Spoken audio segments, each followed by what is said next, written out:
La question de la gestion d'un événement de grande ampleur peut se poser à tout responsable territorial. Pour répondre à cette problématique, la gendarmerie dispose d'une structure, le Centre national des opérations.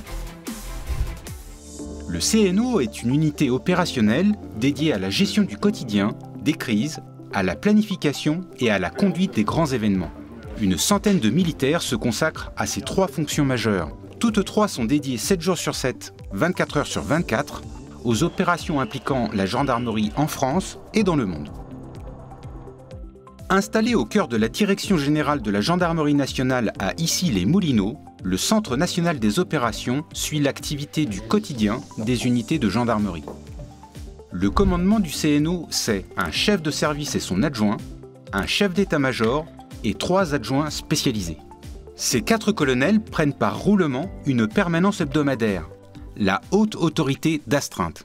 Il y a ici un officier senior qui est jour et nuit en capacité de répondre à un échelon territorial sur une problématique d'appréciation de situation, d'expression de besoin en disant voilà, il y a tel événement, il nous faudrait un escadron, etc. Et donc lui va pouvoir prendre les premières décisions avant bien sûr d'en référer à la hiérarchie. Mais il y a une permanence du commandement. Ça donne un peu de recul pour que les chefs ne soient pas en première ligne sur tout un tas de sollicitations. Une enquête sur un individu qui aurait proféré des menaces d'attentat dans un train, les investigations se poursuivent.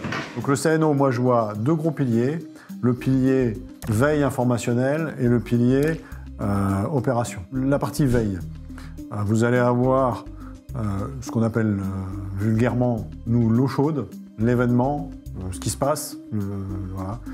Et ça c'est traité par ce que tout le monde connaît, l'ancien CROGEND, donc on appelle maintenant le quart opérationnel. Le quotidien du CNO, c'est sa mission première, la veille opérationnelle. 30 militaires au sein du bureau suivi synthèse de la veille opérationnelle, le BSSVO.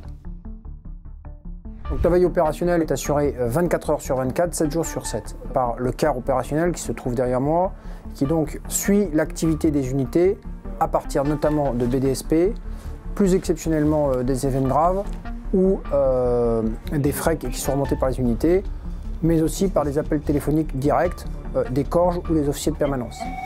Et là, il a été localisé en fin de matinée. Il y a une reconnaissance faite par l'antenne GIGN qui doit procéder à son interpellation. L'ensemble des corges de métropole et d'outre-mer reçoivent tous les ans environ 10 millions d'appels qui donnent lieu à 2 millions d'interventions, qui représente entre 300 et 400 fiches par jour. 5 ou 6, parfois 10, vont donner lieu à un suivi particulier et au traitement d'une information. C'est un étudiant qui était d'un institut, qui était autorisé à être dans la salle de presse. Et il a été surpris par un des gendarmes à filmer avec son téléphone portable le son du procès. Le procès V13, ça déplaçait un garde à vue. La deuxième entité du BSSVO est la section suivi synthèse opérationnelle. Son travail est d'élaborer des documents pour la remontée d'informations aux autorités gendarmerie et ministérielles. Enfin, la troisième entité est le Centre national de sécurité des mobilités. Sa mission est de détecter les difficultés liées aux escortes et aux flux de circulation. Tout ça, c'est la partie veille, information, circulation de l'information. Le deuxième gros pilier, c'est la structuration autour de la préparation ou de la conduite des opérations. Reprenant le schéma de l'organisation militaire, l'état-major du CNO est structuré autour de J.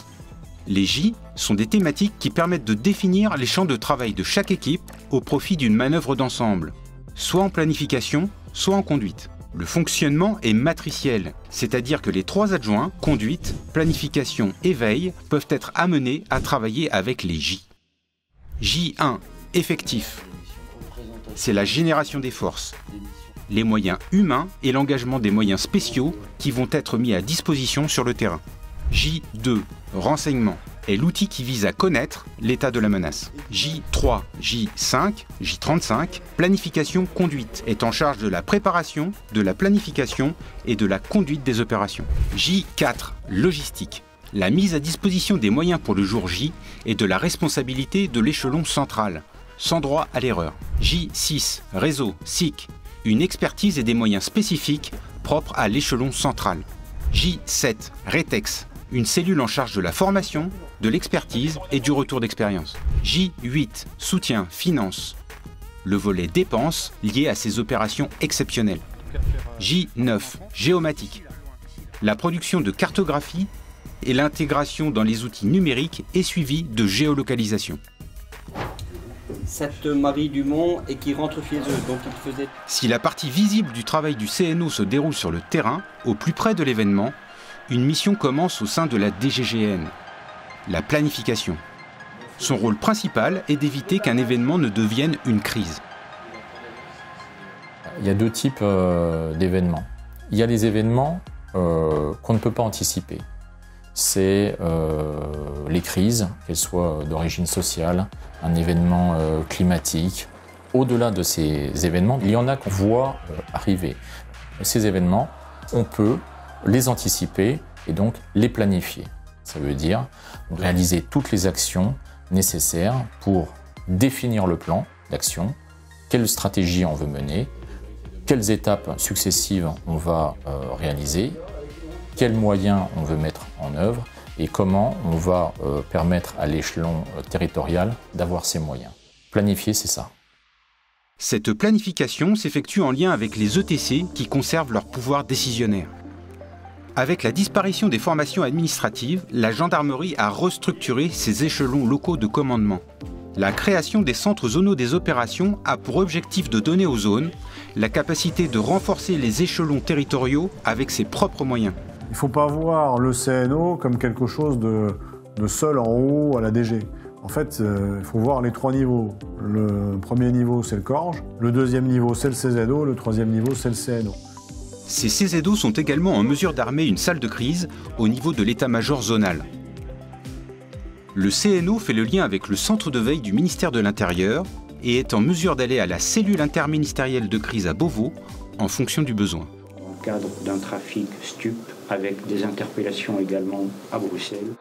En posture de situation d'événement ou de crise, le CNO a deux capacités. La première est d'armer un groupe de suivi dans les locaux de la DGGN. Il faudra qu'on réfléchisse, mon général, vous donner vos orientations sur la suite des points de situation. Et théoriquement, on a le dernier point, le numéro 4, là, à 22h pour eux, ça fait midi pour nous.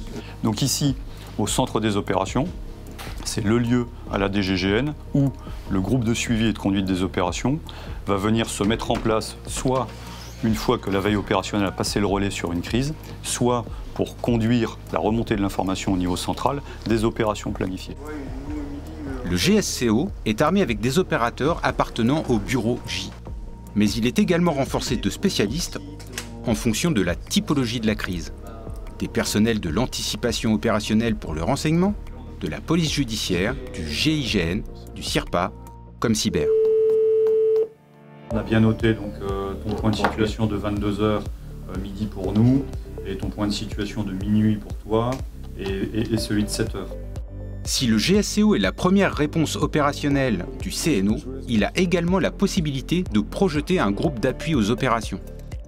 La projection d'éléments, le GAO, répond à plusieurs besoins. L'idée, c'est de venir renforcer un échelon territorial impacté par une crise ou par une grande opération, que ce soit un groupement de gendarmerie départementale ou un COMGEND, pour lui apporter des compétences particulières, notamment, je vous l'ai dit, planification, conduite, et des capacités rares. Je pense en particulier à la géomatique, au système d'information et de communication ou à la logistique opérationnelle. Pour chaque crise, quelle que soit sa typologie, son intensité ou sa localisation, le CNO propose une réponse immédiate. Sans l'appui du Centre national des opérations, la région aurait rencontré des difficultés pour mener à bien tous les aspects de la manœuvre, qu'ils soient opérationnels ou de soutien proprement dit. Avant, on était plutôt sur 48 heures pour mettre en route un escadron. Aujourd'hui, on est sur 24 heures. Je pense qu'on a gagné en agilité, en réactivité et en fluidité. En liaison avec les ETC et les CZO, le CNO offre une solution complète. Une méthode, des moyens matériels et techniques, mais aussi et surtout des moyens humains.